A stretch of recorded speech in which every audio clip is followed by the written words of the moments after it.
সুরক্ষিত তেল আবিবে হিজবুল্লাহর ২৫০ ড্রোন ও ক্ষেপণাস্ত্র হামলা। ইসরায়েলের অভ্যন্তরে ভয়াবহ হামলা চালিয়েছে ইরান সমর্থিত লেবাননের সশস্ত্র গোষ্ঠী হিজবুল্লাহ।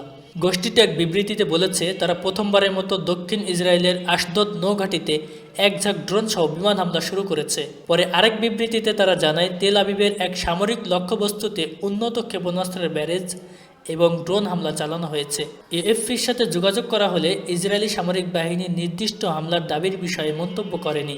তবে টাইমস অফ ইসরায়েল প্রতিবেদনে জানিয়েছে, বেশ কয়েকজন ইসরায়েলি এই হামলায় গুরুতর আহত হয়েছে। পেটাই টিকভাতে রকেটের আঘাতে কয়েকটি গাড়িতে আগুন লেগে যায়। এছাড়া ভারী আক্রমণে হাইফাই আবাসিক ভবন ক্ষতিগ্রস্ত হয়েছে। রকেটের আঘাতে উত্তরাঞ্চলের শহর মালত তারশিহার একটি কারখানারও ক্ষতি হয়েছে। ইসরায়েলি সংবাদ মাধ্যমে যেসব ছবি ও ভিডিও ছড়িয়ে পড়েছে তাতে ব্যাপক ক্ষয়ক্ষতি হয়েছে বলে মনে করা হচ্ছে। সংবাদ মাধ্যমগুলো জানিয়েছে, হামলার